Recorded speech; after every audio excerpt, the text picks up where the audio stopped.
pattern developing, do you think, from your perspective as to where you are, 6 wins, 3 losses? I think the big part for us around the way we're playing the games, we're creating a lot of chances.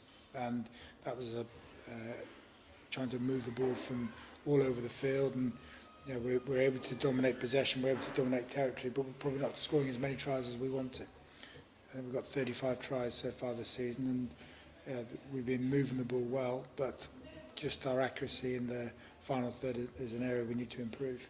I think the other part that you will look at with our game that you would say has occurred in the 9 games is we've conceded points too cheaply, too easily, and I think that's just affected the losses that we had, is that they've come from us having the ball and turning the ball over and the opposition running the length of the field to score. So we've had to work really hard to score our points.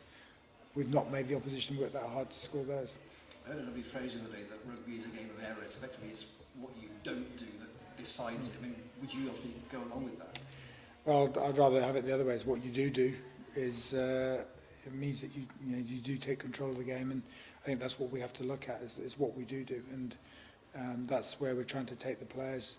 The players want to go is look at our own performance and take responsibility and accountability for it, and look at how we can play against good defences. And Cornish Pirates defended very, very well, but we had enough opportunities to finish them off. You scored a good try in the second half, but clearly after, as you said, you were frustrated that an intercept, a soft try from close range, and the third one was one long pass that took 3 people out of it.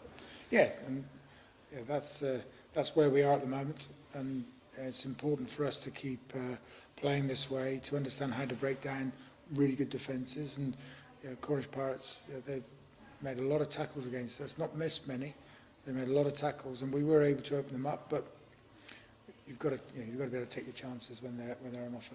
So, in terms of the evolution of the team, are you where you thought you'd be, or are you a bit ahead or a bit behind at the moment? In terms of us moving forward, I think we're probably where we expected to be. We're making some errors. We've lost a few games, but we're simmering nicely, and it's important that we just keep building on our performances. We play Leeds this weekend. They're a big physical side. They're going to put us under a lot of pressure in terms of their physicality at the set piece. They're going to try and dominate the contact area. So it's a great opportunity for us to try and play our game against a very physical side, and that's what we're trying to gear up to do. Would you park the B&I game in a sense that both sides will be quite different when the team sheets are named for Sunday? Well, it's the same culture that is playing against each other, and we recognise that Leeds have a very good culture. They're well coached and they're growing something at their club. So we know that they're an up-and-coming side who have performed very, very well. So we give them huge respect for the way they're trying to play the game, but also in terms of how we're going to defend against them. 5 home wins from 5 at the moment. I mean, the MEM's got to be a building block for you for the rest of the season too, hasn't it? Yeah, 5 wins with 5 bonus points. So we've started very well in the games that we played, and it's important that we do that again. How big a blow to have Ross out for what could be thick under 2 months? Any player you lose is very disappointing. So to lose Ross Johnson, the hooker, it puts us under a bit of pressure, but it gives opportunities for players. So for Ollie Hayes, for Rhys Lawrence, it's a great opportunity for them. Freestone, who's our 4th choice hooker, great opportunity for him.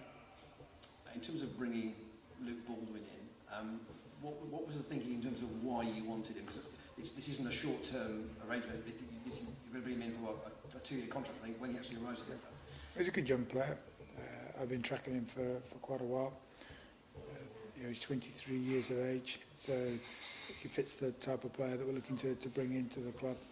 And he's got exceptional speed, and I think the way the game is going is important that you've got guys with real pace in your squad who can open up defences. He comes in for us moving the squad forward, and he comes to compete for places. I've been really pleased with the development of Callum Brayley and the work that he's doing, and he's a young lad, but it gives him time to develop his skills and hone his skills in competition with someone like Luke. And we've got the 2 elder statesmen that sort of have developed their games, have good knowledge of the games, and they can help develop our 2 young lads. So it's a management balance then, isn't it, to keep 4 scrum halves happy and give them enough rugby?